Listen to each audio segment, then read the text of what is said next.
Azizlar, orqamda Pyotr Perviyning haykali Petrov shahrida osnovatorlardan hisoblanadi.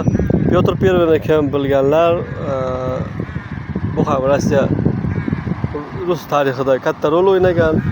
Xuddi bizning tarixda Amir Temurday.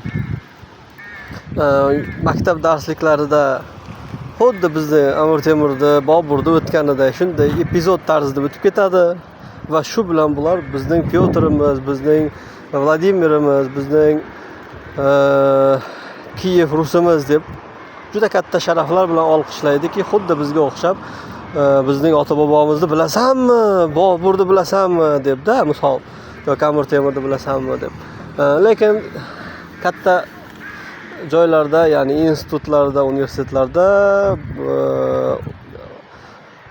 bu shaxslarni yaxshi yomon tarafini, haqiqiy siyosatini, haqiqiy olib borgan ishlarini, masalan Pyotr Perviyning ham Sibirni olish paytlaridagi qilgan ishlarini, xullas o'sha narsalar ochiq oydin aytiladi va bu narsalar maktab darsidan o'ta o'zgacha o'tiladi.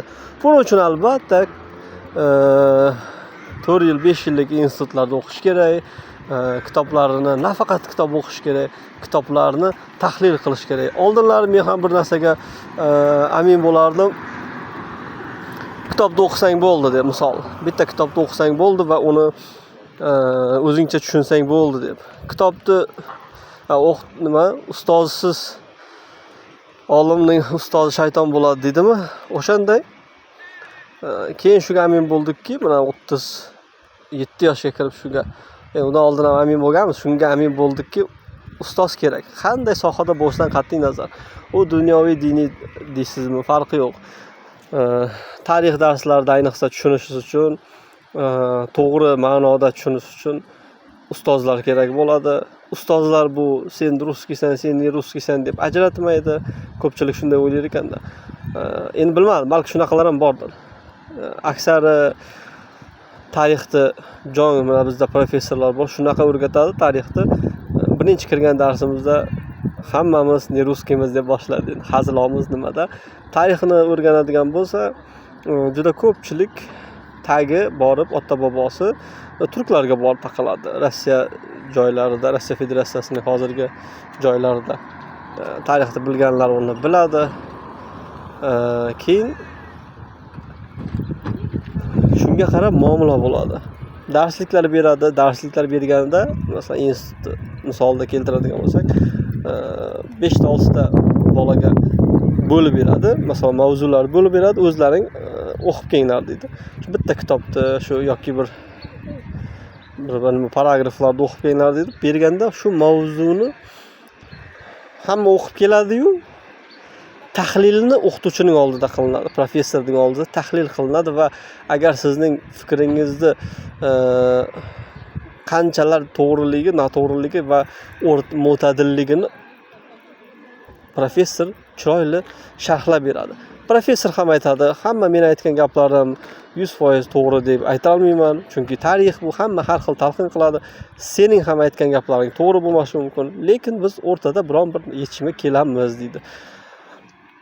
Studentlar, ayniqsa studentlar professorlar aytishi bo'yicha eng revolyutsionerlar deydi. Revolyutsionerlar bular studentlar bo'ladi. Chunki ular xayoliga kelgan narsani aytishga haqqi bor. Sababi ularni hech kim hech narsa qila olmaydi va ularni parvarish qilish bizning vazifamiz deydi. O'qituvchilar esa ehtiyotkorona turli xil statyalarga tushib qolmaslik uchun, turli xil nizolarni qo'zg'ab qo'ymaslik uchun, turli xil bir taraflama bo'lib qolmaslik uchun mo'tadil o'tishga harakat qiladi. Bizda masalan ko'p odamlar o'ylashi mumkin, kirganimdan men neruskiyman, voy men neruskisan, biz sizlarni bosib olganmiz, sizlar bizning unimizda. Shunaqa xayollar boradiganlar bor, lekin bizda darslarda chiroyli tushuntiriladiki,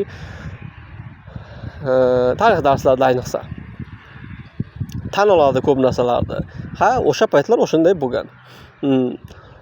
Boshqa davlatlar qanday qilgan? Boshqa davlatlar ham koloniya qilgan, boshqa qilgan. O'sha masalalarni chiroyli tushuntiriladi. Va albatta baribir ham qandaydir jihati o'zlariga tortadi. Har bir davlat o'ziga tortadigan darsliklar ishlab chiqaradi. O'sha davlatga tortadigan. Lekin siz uyg'oq bo'lsangiz, to'g'ri tushunasiz. Shuning uchun azizlar, bitta narsa menga yomon ta'sir qilgan, Toshkentni bosib olish darsimizda, Toshkentni bosib olish mavzusiga kelganimizda, Toshkentni egallashda oxir oqibat nima bo'lib chiqqan? Shu yerdan o'zimizning o'zbek zabon boylar, o'zbeklar guruh aytganda eshik ochib bergan, ya'ni suvlarni qayerdan kelishlarini aytilgan va hatto bosib olgan qo'mondonga lutf qilib hammomlarda ular uni xullas choyxona olib borgan. O'qituvchi aytayapti-da, ahvob Rossiyalarni bosib olgan deb bong urasizlar, to'g'ri, yomon ish qilingan. Lekin endi qanday qilib dushmaningni sen yuqori ko'tarishing mumkin va qanday qilib dushmaningni ichkarida sen tirik qoldirishing mumkin? Qanday qilib o'zing sotilasan-u yana bizni bosib olgan deb bong urishing mumkin degan savollarga qanday qaraysan? Aql hushing joyida deb menga savol berganda uyalib qolganman. To'g'ri, avval o'zimiz sotamiz, ko'pincha, keyin bong uramiz. Shuning uchun nafaqat o'zimizning shohliklar, amirliklarimizdagi bo'lgan turli xil vaziyatlardan albatta foydalangan. Agar bular foydalanmaganda Britaniya foydalanardi. Misol, tarixni yaxshilab ochib qarasak, juda ko'p chalkashliklar bor. Biz faqat bir tomonlama o'ylaganimiz uchun fikrimiz o'shanday bo'lib qolgan. Shuning uchun Pyotr Perviydan gap ketgan edi birinchi. Pyotr Perviy ko'pchilikning kumiri. Yerlarni kengaytirgan, yerlarda katta nima qilgan osnovatel hisoblanadi. Biz Petrov shahridamiz.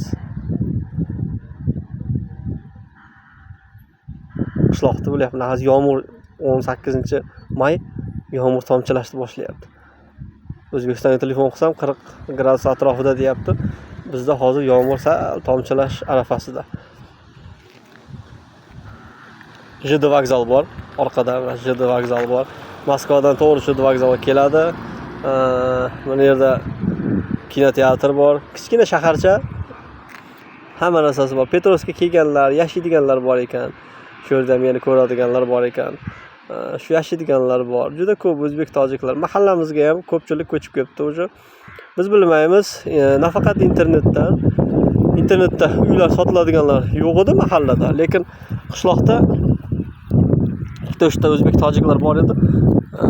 O'shalar qo'ni-qo'shnilar surishtirib uylarni olibdi. Mana shunday bo'ladi-da o'zi. Avliniyaga qo'yilmaydigan uylar bor. Men ham qo'shnimning uyini 50 mingga gaplashib qo'yganman. To'g'risini aytsam. Ko'p videolarimni ko'rsataman-ku, 50 mingga olaman. Internetga qo'yishga arzimaydi. Chunki internetga hozir Avitoda ham pul qilib qo'ygan. Bitta qishloqdan olish uchun aylanib nima qilsa yaxshi bo'ladi. Hamma yoq salqin. Azlar tarix darsini aytib o'tdim. BJD darslar bor institutda. Aytgancha mana bizning Petrov shahrimizda SGTUning texnikum bor. SGTUning filiali bor. SGTU universitetining filiali bor. Balashov degan joyda ham filiali bor. Litsey bor bu yerda. Kollej, litseyda shu. Texnikum bor, ikkitami texnikum bor.